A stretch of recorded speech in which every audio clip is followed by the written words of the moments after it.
নমস্কার, আপনাদের স্বাগত জানাই। আমাদের হিন্দু ধর্মে বহু মহান গ্রন্থ পুরাণ রচিত হয়েছে। এই সমস্ত গ্রন্থ পুরাণে এমন অনেক বিষয় উল্লেখ করা হয়েছে যেগুলোর প্রভাব আমাদের জীবনে গভীরভাবে পড়ে।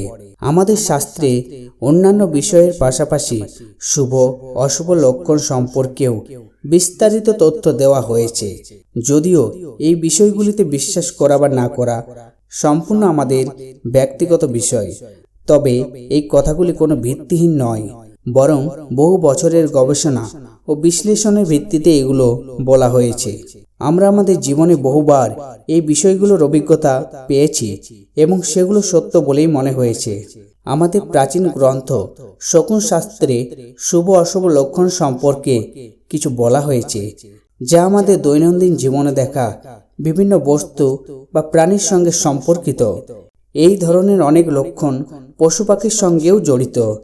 প্রাচীনকাল থেকে মানুষ বিশ্বাস করে যে বাড়ির আশেপাশে পশু পাখির আগমন শুভ বা অশুভ প্রভাব ফেলতে পারে। এই পাখিগুলো আমরা কখনো প্রতিদিন দেখি, আবার কখনো বিশেষ কোনো সময় বা উৎসবের সময়ই দেখা যায়। এগুলো ভবিষ্যতে ঘটতে চলা গুরুত্বপূর্ণ ঘটনার ইঙ্গিত বহন করে। আজকের এই ভিডিওতে আমরা এমন একটি পাখি সম্পর্কে জানব যা খুবই কম আমাদের বাড়িতে আসে, কিন্তু এলে কিছু বিশেষ সংকেত নিয়ে আসে। সেই পাখিটি হলো বাদুড়। চলুন জেনে নিই, বাড়িতে বা আশেপাশে বাদুড় দেখা গেলে তা কি নির্দেশ করে। প্রথমত, বাদুড় সাধারণত এমন জায়গায় বসবাস করে যা নির্জন এবং দীর্ঘদিন ধরে বন্ধ থাকে। তাই যে বাড়িতে বাদুড় আসে, ধীরে ধীরে সেই বাড়িও নির্জন হয়ে পড়ে। দ্বিতীয়ত, বাদুড় অনেক সময় মারাত্মক রোগের বাহক হতে পারে।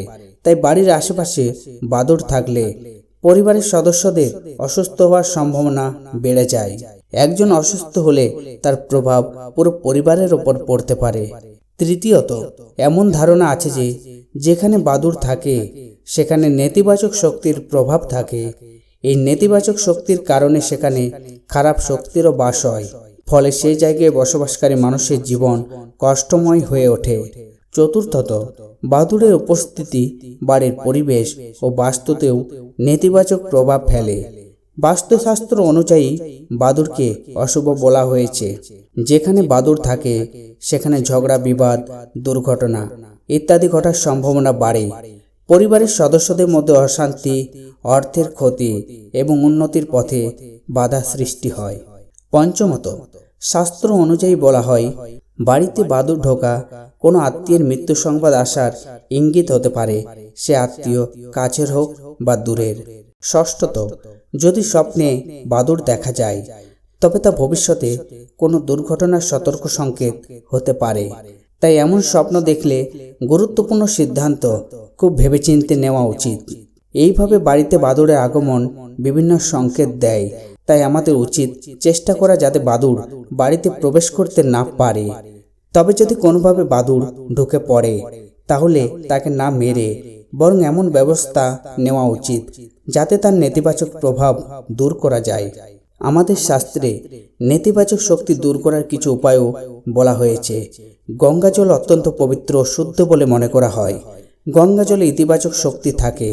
যদি বাড়িতে গঙ্গা জল ছেটানো হয় তাহলে অশুভ শক্তি দূর হয়। আর যদি গঙ্গা জলের সঙ্গে তুলসী পাতা, হলুদ ও লবণ মিশিয়ে নেওয়া হয় তাহলে এর পবিত্রতা ও শক্তি আরও বৃদ্ধি পায়। তাই যদি হঠাৎ করে বাড়িতে বাদুড় ঢোকে তাহলে এই মিশ্রণটি বাড়ির চারিদিকে ছিটিয়ে দিন। এতে নেতিবাচক শক্তি দূর হবে এবং পরিবার সুরক্ষিত থাকবে। বন্ধুরা, আশা করি এই তথ্য আপনাদের ভালো লেগেছে। ভিডিওটি ভালো লাগলে লাইক করুন এবং কমেন্টে জয় গঙ্গা মাইয়া লিখতে ভুলবেন না। ধন্যবাদ।